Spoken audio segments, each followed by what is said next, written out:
ಏನು ಗೊತ್ತಿಲ್ಲ ರೆಡಿ. ಹಿಂದೆ ನೀವು ಲಾಸ್ಟ್ ತರಗತಿಯಲ್ಲಿ ಒಲಿಂಪಿಕ್ಕಿನ ಬಗ್ಗೆ ಕೆಲವೊಂದಿಷ್ಟು ವಿಷಯಗಳನ್ನ ಹೇಳಿದ್ದೆ, ಅದ್ರ ಬಗ್ಗೆ ಒಂದು ರಸಪ್ರಶ್ನೆನೂ ಮಾಡಿದ್ರು ಹೌದಲ್ವಾ? ಈಗ ಅದ್ರ ಬಗ್ಗೆನೇ ಒಂದಿಷ್ಟು ಕೆಲವು ಕ್ವಶನ್ಸ್ ಗಳನ್ನ ಕೇಳ್ತಾ ಹೋಗ್ತೀವಿ. ಒಲಿಂಪಿಕ್ ಅಂತಕ್ಕಂಥದ್ದು ಆಧುನಿಕ ಒಲಿಂಪಿಕ್ ಮತ್ತು ಪ್ರಾಚೀನ ಒಲಿಂಪಿಕ್ ಅಂತಕ್ಕಂಥದ್ದು ಇತ್ತು ಅಂತಲ್ವಾ? ಹಾಗಿದ್ಮೇಲೆ ಪ್ರಾಚೀನ ಒಲಿಂಪಿಕ್ ಯಾವಾಗ ಸ್ಟಾರ್ಟ್ ಆಯ್ತು ಅಂತ, ಯಾವಾಗ ನಡೀತಿತ್ತು ಪ್ರಾಚೀನ ಒಲಿಂಪಿಕ್? ಕ್ರಿಸ್ತಪೂರ್ವದಲ್ಲಿ ಪ್ರಾಚೀನ ಒಲಿಂಪಿಕ್ ಯಾವಾಗ ಪ್ರಾರಂಭ ಆಯಿತು? ಕ್ರಿಸ್ತಪೂರ್ವ 776. ಹಾಗೆ ಆಧುನಿಕ ಒಲಿಂಪಿಕ್ ಯಾವಾಗ ಪ್ರಾರಂಭ ಆಯಿತು? ಆಧುನಿಕ ಒಲಿಂಪಿಕ್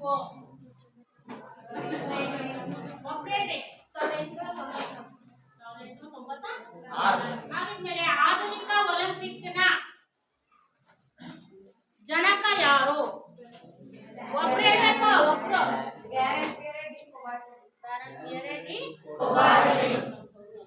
ಆಧುನಿಕ ಒಲಿಂಪಿಕ್ನ ಜನಕ. ಆ ಒಲಿಂಪಿಕ್ ನ ಕಮಿಟಿ ಇರುತ್ತಲ್ಲ, ಅದರ ಅಧ್ಯಕ್ಷನಾಗಿರ್ತಕ್ಕಂಥ ಯಾರು? ಒಲಿಂಪಿಕ್ ಸಮಿತಿಯ ಅಧ್ಯಕ್ಷ ಯಾರು? ಅಧ್ಯಕ್ಷ ಯಾರು? ಡಿಮಿಟ್ರಿಯಸ್ ಮಿಕೇಲಸ್ ಅಲ್ವಾ? ಹಾಗಾದ್ರೆ ಒಲಿಂಪಿಕ್ ಸಂಸ್ಥೆ ಅಥವಾ ಸಮಿತಿ ಯಾವ ದೇಶದಲ್ಲಿ ಅದರ ಮುಖ್ಯ ಕಚೇರಿ ಇದೆ?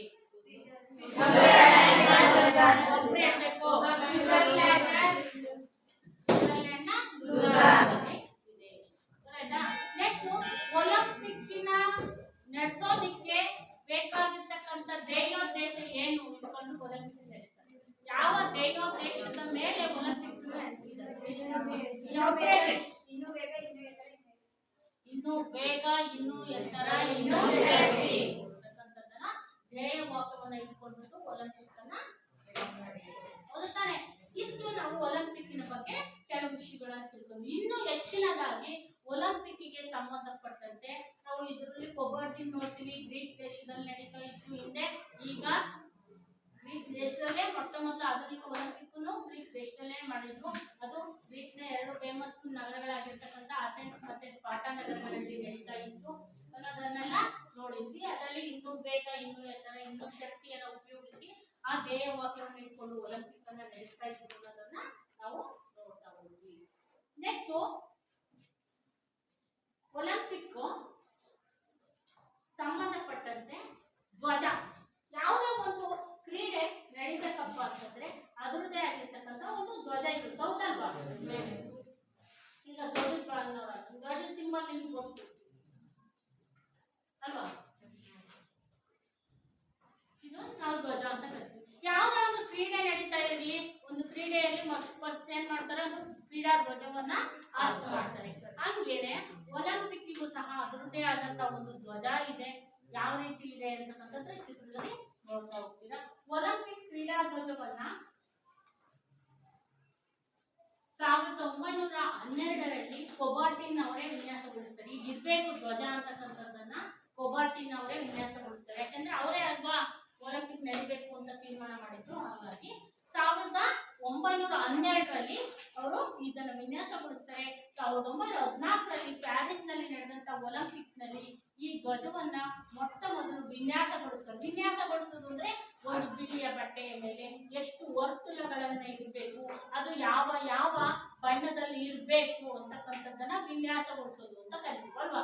ಆ ರೀತಿ ವಿನ್ಯಾಸಗೊಳಿಸಿರ್ತಕ್ಕಂಥ ಧ್ವಜವನ್ನ ಮೊಟ್ಟ ಮೊದಲು 1920ರಲ್ಲಿ ನಡೆದಂತಹ ಬೆಲ್ಜಿಯಂನರ್ತಕ್ಕಂಥ ಆಂಟ್ವರ್ಪ್ ನರ್ತಕ್ಕಂಥ ಒಂದು ನಗರದಲ್ಲಿ ಒಲಿಂಪಿಕ್ ನಡೆಯುತ್ತೆ. ಅಲ್ಲಿ ಈ ಧ್ವಜವನ್ನ ಆರಿಸಿ ಮಾಡಲಾಗುತ್ತೆ. ಒಲಿಂಪಿಕ್ ಧ್ವಜವನ್ನ ಅಲ್ಲಿ ಆರಿಸಿ ಮಾಡಲಾಗುತ್ತೆ. ಈ ಒಲಿಂಪಿಕ್ ಧ್ವಜಕ್ಕೆ ಇರ್ತಕ್ಕಂಥ ಈ ವೃತ್ತಗಳಿದಾವಲ್ಲ, ಅವು ಬಣ್ಣಗಳು ನೀವು ನೋಡ್ತಾ ಇದ್ದೀರಾ.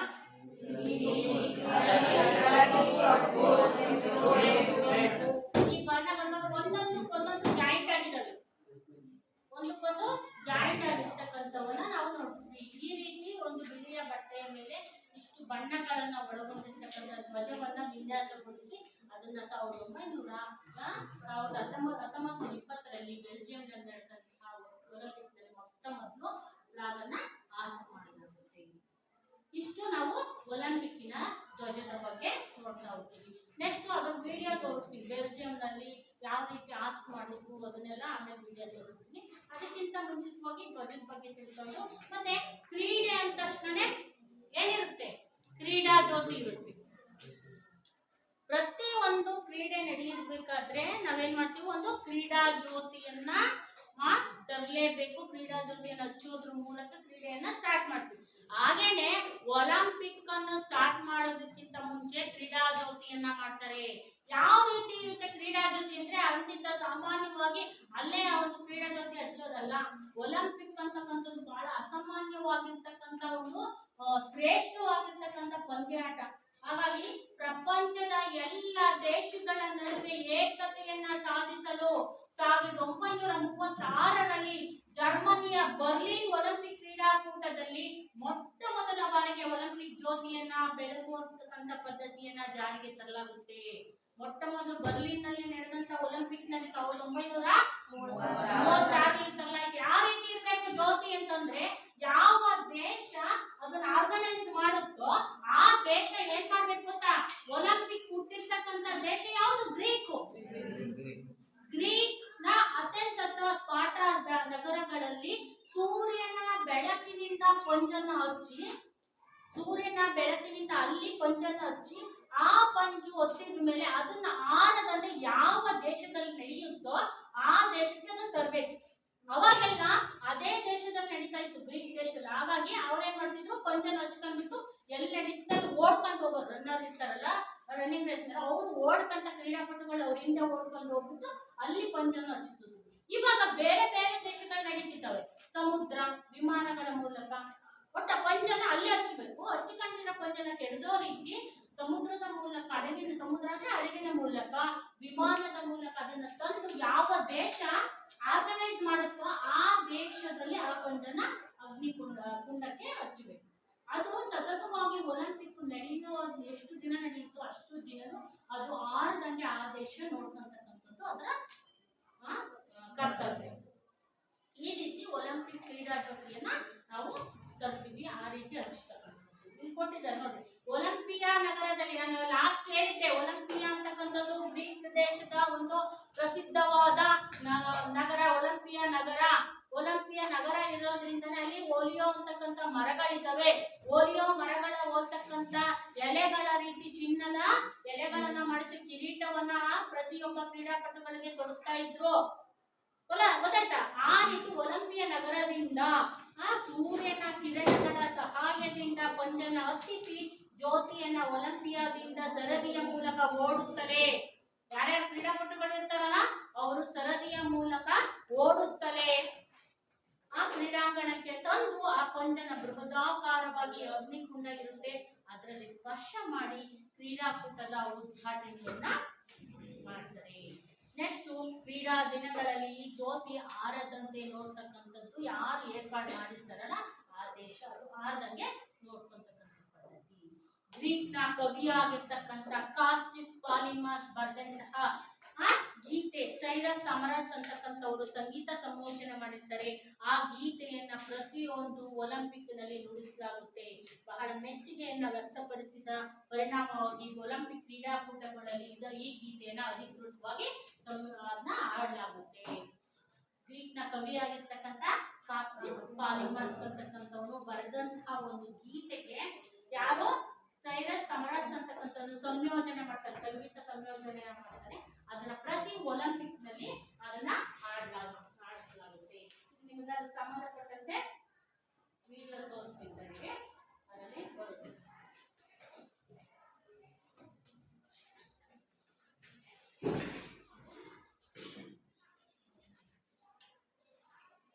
ಫಸ್ಟ್ ಒಲಿಂಪಿಯನ್ ಎನರ್ಜಿಸ್ ಸಂಬಂಧಪಟ್ಟ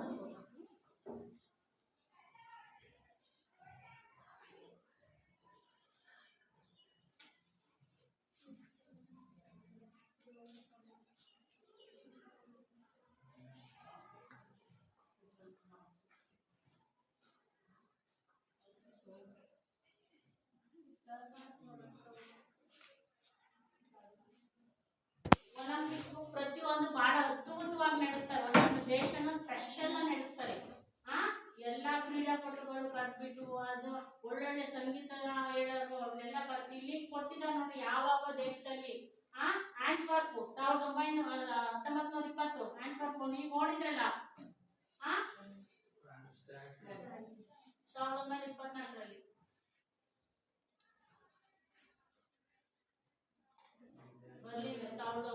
ಈಗ ಹೇಳಿದ್ನಲ್ಲ 36 ಜ್ಯೋತಿ ಕ್ರೀಡಾ ಜ್ಯೋತಿ ಹೆಚ್ಚಿದ್ದು ನೋಡ್ರಿ ಕ್ರೀಡಾ ಜ್ಯೋತಿ ಉಳಿತಾ ಇರೋದು ಆದ್ರೆ ಒಂದೊಂದು ಸ್ಪೆಷಲ್ ಒಂದೊಂದು ದೇಶ ಒಂದೊಂದು ಸ್ಪೆಷಲ್ ಮಾಡುತ್ತೆ 1948 ಲಂಡನ್ನಲ್ಲಿ ಇಲ್ಲ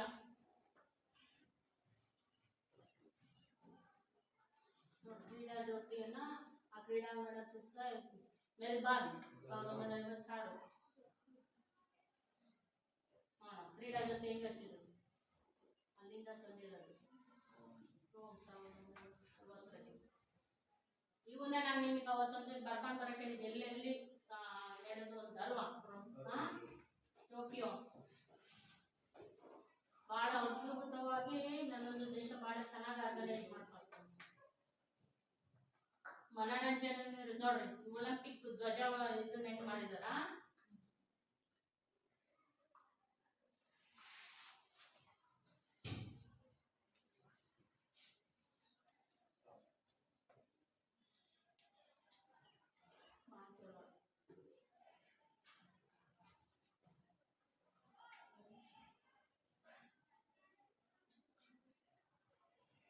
ಅದಕ್ಕೆ ವಿಶ್ವದಲ್ಲೇ ಶ್ರೇಷ್ಠ ಪಂದ್ಯಾಟ ಅಂತ ನಾವು ಕರೆಯೋದು ಒಲಿಂಪಿಕ್ ಬಹಳ ಅದ್ಭುತವಾಗಿ ಎಲ್ಲಾ ದೇಶಗಳು ನೋಡಿ ಹೆಂಗೆ ದೇಶಗಳ ಇವು ಧ್ವಜ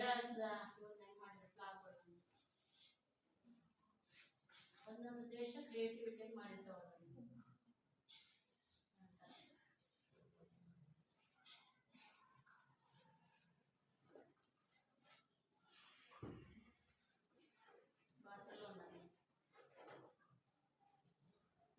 ಅಗ್ನಿಕುಂಡ ಹೆಂಗ್ ಹಚ್ಚುತ್ತಾರೆ ನೋಡ್ರಿ ಇದನ್ನ ಕ್ರೀಡಾ ಜ್ಯೋತಿ ನೋಡ್ರಿ ಬಾಣದಿಂದ ಹಚ್ಚಿದ್ರು ಯಾರು ಅಲ್ಲೇ ಹೋಗಿ ಹಚ್ಚುತ್ತಾರೆ ಒಂದೊಂದು ದೇಶ ಒಂದೊಂದರ ಬಾಣದಿಂದ ಹಚ್ಚಿದ್ರು ನೋಡಿ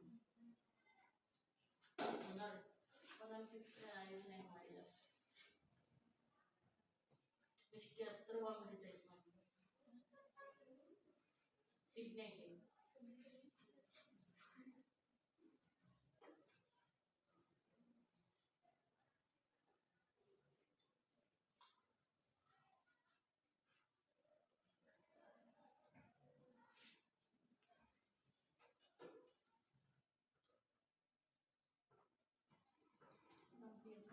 ಧ್ವಜ ಹೆಂಗ್ ಹಚ್ಚಿದ್ದಾರೆ ನೋಡಿ ಇದನ್ನ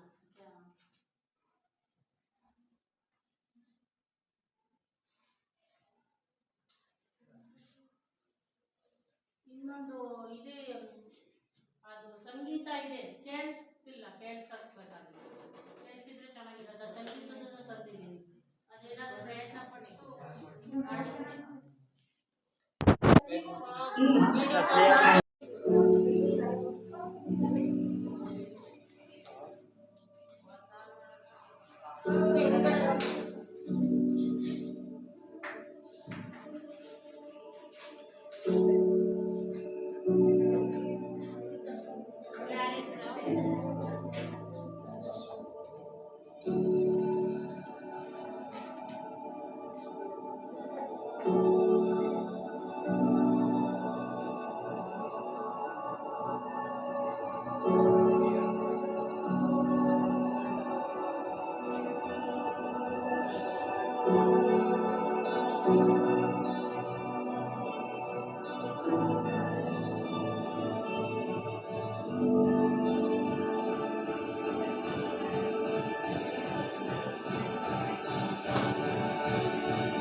ಆವಾಗಲೇ ನೋಡಿದ್ರಲ್ಲ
ಬೇರೆ ಬೇರೆ ದೇಶಗಳಲ್ಲಿ ನಡೆದಂತಹ ಕಾರ್ಯಕ್ರಮಗಳನ್ನ ನೋಡಿದ್ವಿ. ಈಗ ನಾನು ಯಾವಾಗಲೇ ಹೇಳಿದಂಗೆ ಒಲಿಂಪಿಕ್ಗೆ ಸಂಬಂಧಪಟ್ಟಂಗೆ ಎಲ್ಲ ಪ್ರತಿಯೊಂದು ಒಲಿಂಪಿಕ್ಕಿನಲ್ಲಿ ಸಹ ಒಂದು ಸಾಂಗ್ ಅನ್ನ ಪ್ಲೇ ಮಾಡ್ತಾರೆ. ಅದನ್ನ ಯಾರು ಬರ್ದಿದ್ದು ಅಂತ ಹೇಳಿದ್ವಿ, ಪಾಲಿಮಾಸ್ ಅಂತಕ್ಕಂಥವ್ರು ಬರ್ದಿದ್ದು, ಮತ್ತೆ ಸ್ಟೈರಸ್ ಸಮರಾಸ್ ಅಂತಕ್ಕಂಥವ್ರು ಅದನ್ನ ಸಂಯೋಜನೆ ಮ್ಯೂಸಿಕ್ ಡೈರೆಕ್ಟರ್ ಮಾಡಿರ್ತಕ್ಕಂಥವ್ರನ್ನ ನೋಡೋಣ ಸಾಂಗ್ ಅನ್ನು.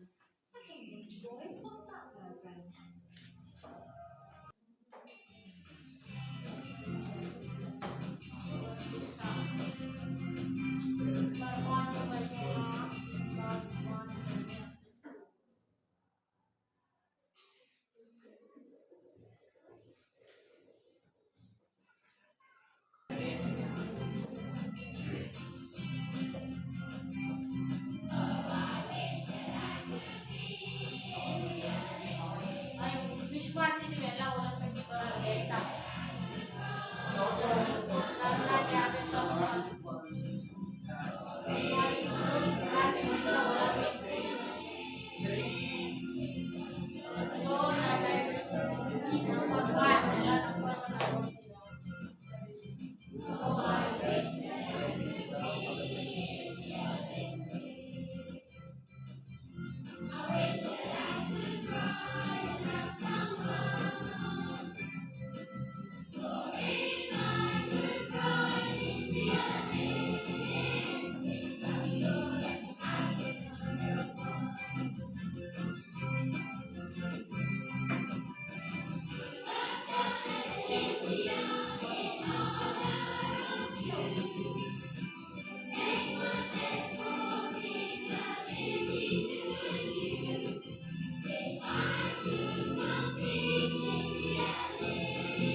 ಒಲಿಂಪಿಕ್ ಗೇಮ್ ಬಗ್ಗೆ ತಿಳ್ಕೊಂಡ್ರು ಅಲ್ವಾ. ಇನ್ನೊಂದು ನಮ್ಮ ಖಂಡಕ್ಕೆ ಸಂಬಂಧಪಟ್ಟಂತ ಒಂದು ಇನ್ನೊಂದು ಪಂದ್ಯಾಟ ಇದೆ, ಅದೇ ಏಷ್ಯನ್ ಗೇಮ್, ಏಷ್ಯಾ ಖಂಡಕ್ಕೆ ಸಂಬಂಧಪಟ್ಟಂತೆ. ನಿಮಗೆ ಈಗಾಗಲೇ ಸೋಷಿಯಲ್ ಅಲ್ಲಿ ಓದಿದ್ದೀರ, ಸಾರ್ಕ್ ಅಂತಕ್ಕಂಥ ಒಂದು ಸಾಕಾರವಂತವಾಗಿರ್ತಕ್ಕಂಥ ಒಂದು ಸಂಸ್ಥೆ ಇದೆ. ಏನು, ಏಷ್ಯಾ ಖಂಡಗಳು ಜೊತೆಯಾಗಿ, ಏಷ್ಯಾ ಖಂಡದಲ್ಲಿರ್ತಕ್ಕಂಥ ಎಲ್ಲಾ ದೇಶಗಳು ಜೊತೆಯಾಗಿ ಸೇರ್ಬಿಟ್ಟು ಒಂದು ಸಮಿತಿಯನ್ನ ಮಾಡಿದ್ದಾರೆ. ಯಾಕೆ ಅಂತಂದ್ರೆ, ನಾವು ಈಗಾಗಲೇ ಬಹಳಷ್ಟು ಗುಲಾಮಗಿರಿಯನ್ನ ಅನುಭವಿಸಿದೀವಿ ಏಷ್ಯಾ ಖಂಡದಲ್ಲಿರ್ತಕ್ಕಂಥ ರಾಷ್ಟ್ರಗಳು ತಾನೆ. ಅದರಿಂದ ನಾವು ಬೇರೆ ಖಂಡದಿಂದ ಬರ್ತಕ್ಕಂಥ ವಿದೇಶಿಯರ ದಾಳಿಯನ್ನ ತಪ್ಪಿಸಿಕೊಳ್ಳೋದಕ್ಕೋಸ್ಕರ ನಮ್ಮ ಖಂಡದಲ್ಲಿರ್ತಕ್ಕಂಥ ಎಲ್ಲ ದೇಶಗಳು ಒಟ್ಟುಗೂಡ್ಬಿಟ್ಟು ಏನ್ ಮಾಡಿದ್ದಾರೆ, ಒಂದು ಸಮಿತಿಯನ್ನ ಮಾಡಿದ್ದಾರೆ, ಅದೇ ಸಾರ್ಕ್ ಸಮಿತಿ. ಹಂಗೆ ಯಾವಾಗ ದೇಶಗಳ ನಡುವೆ ಸಹಕಾರ ಭಾವನೆ ಇರುತ್ತೋ, ಅದು ಒಂದು ಖಂಡದಲ್ಲಿ ಇನ್ನೊಂದು ದೇಶಗಳ ನಡುವೆ ಸಹಕಾರ ಸಂಬಂಧ ಇರುತ್ತೋ, ಅವಾಗ ಬೇರೆ ದೇಶಗಳು ನಮ್ಮ ಮೇಲೆ ದಾಳಿ ಮಾಡೋದು ಕಷ್ಟ ಆಗುತ್ತಲ್ವಾ. ಅದಕ್ಕೋಸ್ಕರ ಏಷ್ಯಾ ಗೇಮ್ಸ್ ಅಂತಕ್ಕಂಥದ್ದು ಒಂದು ಸಹಕಾರಯುತವಾಗಿ ಏರ್ಪಡಿರ್ತಕ್ಕಂಥ ಒಂದು ಗೇಮ್ ಪಂದ್ಯಾಟ. ನೋಡಿ, ಇಲ್ಲಿ ಎರಡನೇ ಮಹಾಯುದ್ಧದ ನಂತರ ಏಷ್ಯಾ ಖಂಡದ ಬಹುತೇಕ ರಾಷ್ಟ್ರಗಳು ಸ್ವತಂತ್ರಗೊಂಡವು. ಎರಡನೇ ಮಹಾಯುದ್ಧ ಆದ್ಮೇಲೆ ಇವತ್ತು ಮಹಾಯುದ್ಧಗಳ ಬಗ್ಗೆ ಅಲ್ವಾ, ಎಷ್ಟೊಂದು ಇಡೀ ಭೂಮಿ ಮೇಲೆ ಎಷ್ಟೊಂದು ನಷ್ಟಗಳನ್ನು ಅನುಭವಿಸಿದ್ರು. ಅದರಲ್ಲಿ ಎರಡನೇ ಮಹಾಯುದ್ಧದಲ್ಲಿ ಹಿರೋಶಿಮಾ ನಾಗಾಸಾಕಿ ಮೇಲೆ ಬಾಂಬ್ ಆದ್ಮೇಲೆ ಎರಡನೇ ಮಹಾಯುದ್ಧ ನಿಂತೋಯ್ತು. ಆ ಬಾಂಬ್ ಆದ್ಮೇಲೆ ಅಲ್ಲಿಯ ಪರಿಸ್ಥಿತಿ ಯಾವ ರೀತಿ ಇತ್ತು, ಅಲ್ಲಿ ಇಂದಿಗೂ ಸಹ ಏನಾಗ್ತಿದೆ, ಅಲ್ಲಿ ಜನಜೀವನ ಬಹಳ ಕಷ್ಟ ಆಗ್ತೈತೆ. ಅಂತಹ ಅಣು ಬಾಂಬುಗಳ ದಾಳಿ ಜಾಸ್ತಿ ಆಗ್ತಾ ಹೋದಾಗ ಎರಡನೇ ಮಹಾಯುದ್ಧದ ನಂತರ ಏನಾಯ್ತು ಅಂತಂದ್ರೆ ದೇಶಗಳ ನಡುವೆ ಸೌಹಾರ್ದಯುತವಾಗಿ ಇರ್ಬೇಕು ಅನ್ನೋದಕ್ಕೋಸ್ಕರ ವಿಶ್ವಸಂಸ್ಥೆ ಉಂಟು ಅಲ್ವಾ.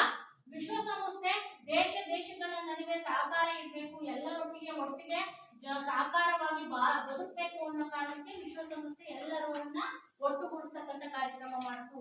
ಹಾಗಾಗಿ ಯಾರು ಸಹ ಇವತ್ತು ವಿಶ್ವದಲ್ಲಿ ಎಲ್ಲೂ ಸಹ ಅಣುಬಾಂಬುಗಳ ತಯಾರಿಕೆ, ಶಸ್ತ್ರಗಳ ಒಂದು ಕ್ರೋಢೀಕರಣ ಮಾಡೋದು ಬಹಳ ಕಷ್ಟ. ಅದಕ್ಕೆ ಒಪ್ಪಿಗೆ ಬೇಕು, ವಿಶ್ವಸಂಸ್ಥೆ ಒಪ್ಪಿಗೆ ಬೇಕು. ಅಕಸ್ಮಾತ್ ಅದನ್ನು ಮೀರಿ ಮಾಡಿದ್ರೆ ಆರ್ಥಿಕ ದಿಗ್ಬಂಧನವನ್ನ ಇರ್ತಿತ್ತಲ್ವಾ.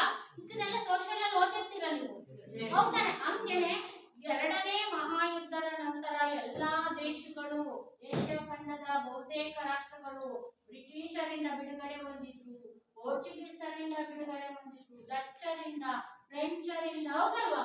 ಎಲ್ಲ ಸ್ವತಂತ್ರಗೊಂಡ ಆದ್ಮೇಲೆ ಹೊಸದಾಗಿ ಸ್ವತಂತ್ರಗೊಂಡಂತ ಎಲ್ಲ ರಾಷ್ಟ್ರಗಳ ನಡುವೆ ಸಹಕಾರ ಮತ್ತೆ ಐಕ್ಯತೆಯನ್ನ ಸಾಧಿಸೋದಿಕ್ಕೆ ಏಷ್ಯಾ ಖಂಡಗಳ ರಾಷ್ಟ್ರಗಳು ಅಂತಾರಾಷ್ಟ್ರೀಯ ಮಟ್ಟದಲ್ಲಿ ತಮ್ಮ ಶಕ್ತಿಯನ್ನ, ತಮ್ಮ ಸ್ಥಾನವನ್ನ ಪ್ರದರ್ಶಿಸಲು ಒಂದು ಹೊಸ ವಿಧಾನವಾದ ಸ್ಪರ್ಧೆಯನ್ನ ಏರ್ಪಡಿಸಬೇಕಂತ ಬಯಸ್ತಾರೆ.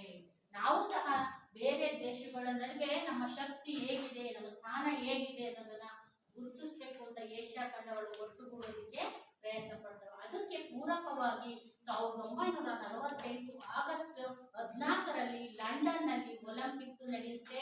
ಆ ಒಲಿಂಪಿಕ್ ನಲ್ಲಿ ಇಂಡಿಯನ್ ಒಲಿಂಪಿಕ್ ಕಮಿಟಿಯ ಪ್ರತಿನಿಧಿಯಾಗಿ ಶ್ರೀ ಗುರುದತ್ ಸೋಂದಿ ಅವರು ಭಾಗವಹಿಸ್ತಾರೆ ಲಂಡನ್ ನಲ್ಲಿ.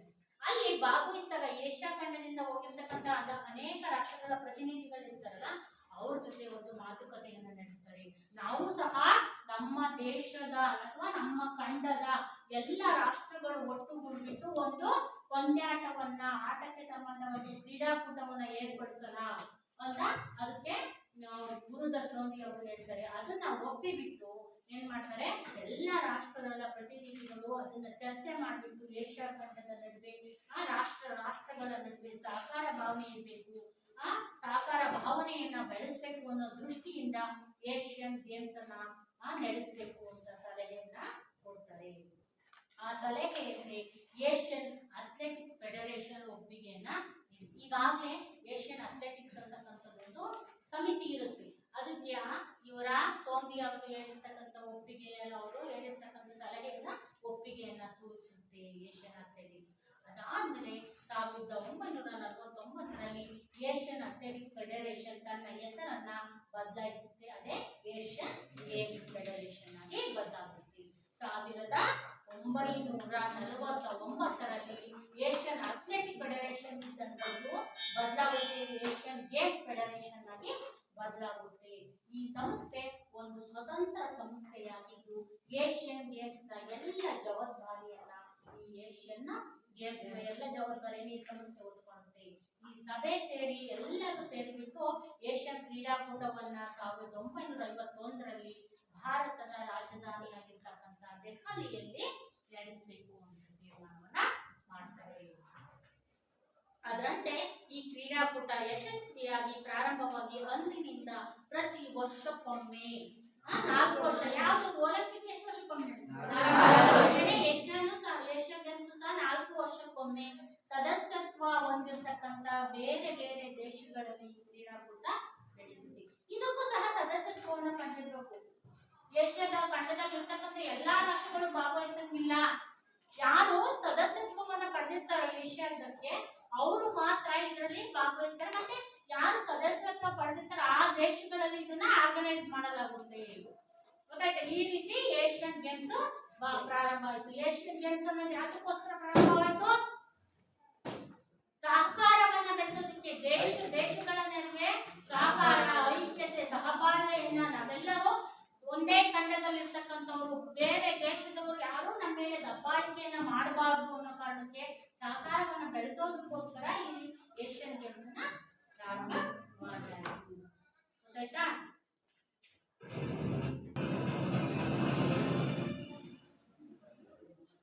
चौथी एक मेडल ऑलरेडी भारत को दिलवा चुकी है और अंकिता साहब ने दो एथलीट्स यहाँ भी भारत के लिए चुनौती पेश कर रहे हैं। लंबा सफर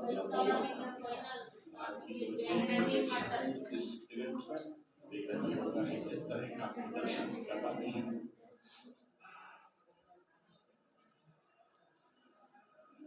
5000 मीटर की दौड़ शुरू हो चुकी है। एक मेडल ऑलरेडी भारत को दिलवा चुकी है और अंकिता साहब ने दो एथलीट्स यहाँ भी भारत के लिए चुनौती पेश कर रही है और भारत के ठीक पीछे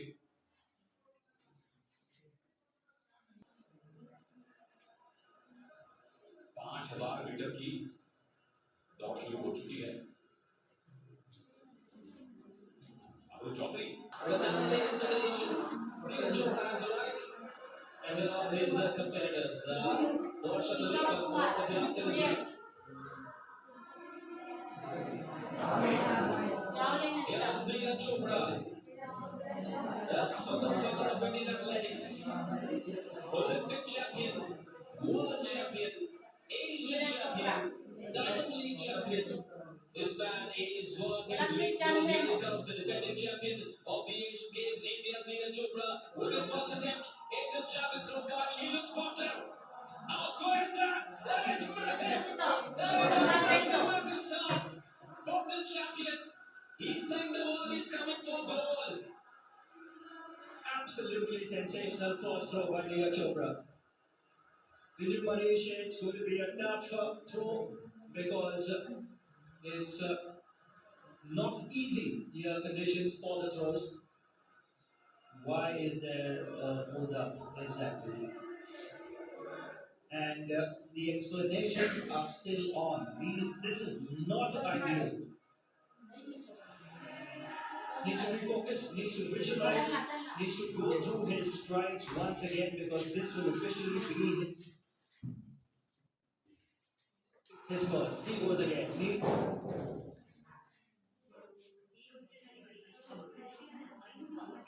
Champion.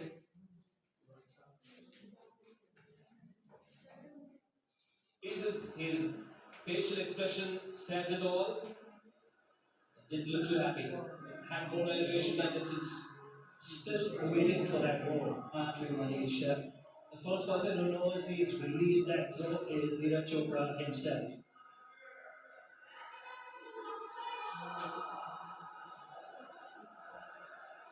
And he's had a strong opening in this men's javelin. Yep. Here comes Kishore Kumar Jena. 81.26 was his first. Oh, very close. Very, very good. We won't go by the 70-75 ATFC. That's a virtually generated indicator. And the calibration of which is off. I think they checked for the foul here. I think it was alright. I don't think he touched that white mark, did he? No. Looks like to be very close. But the red flag is gone. I'm pretty sure that will be checked. I don't think that was a foul. The officiating doesn't seem to be at a very high standard. And I'm sure they will recheck that.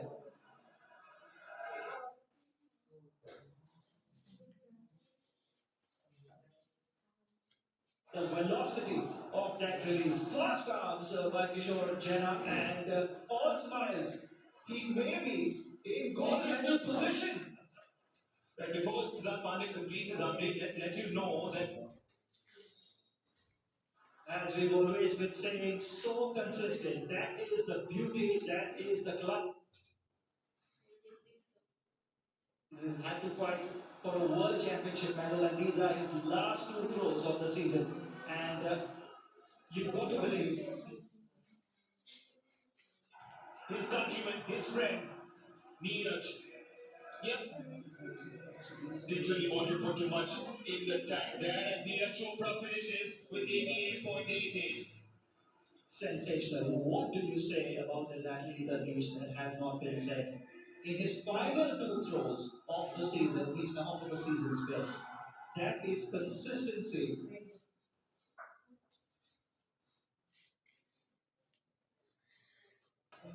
Jasmine Aldrin Johnson of India is coming up for his first jump.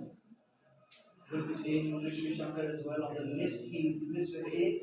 Jasmine Aldrin. The swing is good, the stride is good. Should be a legal jump. I think it is. It's a good start by Jasmine Aldrin. Is it a legal jump? That is what we have to see. Just ಇದುವರೆಗೂ ಕೇಳಿರ್ತಕ್ಕಂಥ ಪಾಠದಲ್ಲಿ ಒಂದಿಷ್ಟು questions ಕೂಡ ಕೇಳ್ತೀನಿ, ಎಲ್ಲ answer ಮಾಡಬೇಕು. ರೆಡಿನಾ? ಈಗ Olympic ಧ್ವಜದ ಬಗ್ಗೆ ಹೇಳಿದಲ್ವಾ? ಒಲಿಂಪಿಕ್ ಧ್ವಜವನ್ನ ಎಷ್ಟರಲ್ಲಿ ವಿನ್ಯಾಸಗೊಳಿಸಲಾಯಿತು? ಕೈಯೆತ್ತಬೇಕು ಒಬ್ರು. ಯಾರು ವಿನ್ಯಾಸಗೊಳಿಸಲಾಯಿತು? ಈ ಒಲಿಂಪಿಕ್ ಧ್ವಜವನ್ನ ಯಾವ ಮೊಟ್ಟ ಮೊದಲ ಒಲಿಂಪಿಕ್ ನಲ್ಲಿ ಆರಿಸಲಾಯಿತು? ಯಾವ ಒಲಿಂಪಿಕ್ ನಲ್ಲಿ ಆರಿಸಲಾಯಿತು? ಪ್ಯಾರಿಸ್ ಒಲಿಂಪಿಕ್ ನಲ್ಲಿ ಅದನ್ನ ವಿನ್ಯಾಸಗೊಳಿಸಲಾಯಿತು. ಆರ್ಟ್ ಮಾಡಿದ್ದು ಬೇರೆ ಕಡೆ, ಆರಿಸಿದ್ದು ಬೇರೆ ಕಡೆ. ಯಾವ ಒಲಿಂಪಿಕ್ ನಲ್ಲಿ ಆರಿಸಲಾಯಿತು? ಬೆಲ್ಜಿಯಂ ನಲ್ಲಿ ಇರ್ತಕ್ಕಂಥ ಆಂಟ್ವರ್ಪ್ ನಲ್ಲಿ ಅದನ್ನ ಮೊಟ್ಟ ಮೊದಲು ಆರ್ಟ್ ಮಾಡಲಾಯಿತು. ಈ ಒಲಿಂಪಿಕ್ ಗೆ ಸಂಬಂಧಪಟ್ಟ ಜ್ಯೋತಿಯನ್ನು ಹೇಳೋದ್ರಲ್ಲಿ ಯಾವ ಒಲಿಂಪಿಕ್ ನಲ್ಲಿ ಕ್ರೀಡಾ ಜ್ಯೋತಿಯನ್ನು ಮೊಟ್ಟ ಮೊದಲು ಹಚ್ಚಲಾಯಿತು?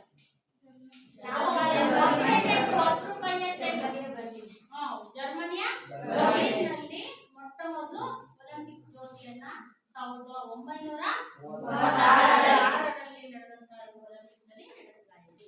ನೆಕ್ಸ್ಟ್ ಒಲಿಂಪಿಕ್ ಇರ್ತಕ್ಕಂಥ ಸಂಗೀತವನ್ನ ಗೀತೆಯನ್ನ ಬರೆದವರು ಯಾರು? ಸಂಗೀತ ಗೀತೆಯನ್ನ ಬರೆದವರು ಯಾರು? ಒಬ್ಬರೇ ಬೇಕು. ಪಾರ್ವತಿ, ಕಾಸಿಸ್ ಪಲಿಮಾಸ್ ಅಲ್ವಾ? ಅದರ ಸಂಯೋಜಕರು, ಗೀತೆಯ ಸಂಯೋಜಕರು ಯಾರು? ಸಂಗೀತ ಸಂಯೋಜಕರು ಒಬ್ಬರೇ ಬೇಕು. ಸ್ಟೈನಸ್ ಸಮಾರಸ್. ಇದು ಒಲಿಂಪಿಕ್ ಗೆ ಇರ್ತಕ್ಕಂಥ ಬಗ್ಗೆ ತಿಳ್ಕೊಂಡು, ಈಗ ಏಷ್ಯಾ ಗೇಮ್ ಗೆ ಸಂಬಂಧಪಟ್ಟಂತೆ ಏಷ್ಯಾ ಗೇಮ್ ಅನ್ನ ಮೊಟ್ಟ ಮೊದಲು ತರಬೇಕು ಅಂತೇಳಿ ಪ್ರಯತ್ನ ಪಟ್ಟಂತವ್ರು ಯಾರು?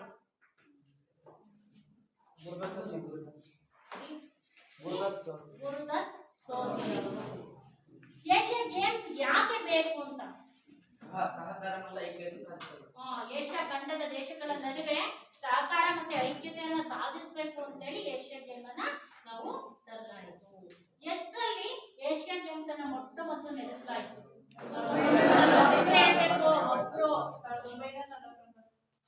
ಎಲ್ಲಿ ಏಷ್ಯಾ ಗೇಮ್ಸ್ ಅನ್ನ ನಡೆಸಲಾಯಿತು? ಮೊಟ್ಟ ಮೊದಲು ಏಷ್ಯಾ ಗೇಮ್ಸ್ ಎಲ್ಲಿ ನಡೆಯಿತು? ದೆಹಲಿಯಲ್ಲಿ, ಭಾರತ ರಾಜಧಾನಿ ಇರತಕ್ಕಂತ ನಡೆಸಲಾಯಿತು. ಗೊತ್ತಾಯ್ತಾ? ಇಷ್ಟು ನಾವು ಒಲಿಂಪಿಕ್ ಮತ್ತೆ ಏಷ್ಯಾ ಗೇಮ್ಸ್ ಬಗ್ಗೆ ತಿಳ್ಕೊಂಡ್ವು ಅಲ್ವಾ? ಇಷ್ಟನ್ನ ನಿಮಗೆ ಏನಾದ್ರು ಡೌಟ್ ಇದ್ರೆ ಕೇಳಬಹುದು, ಇಲ್ಲ ಅಂತಂದ್ರೆ ಇವತ್ತಿಗೆ ಇಷ್ಟು ಪಾಠ.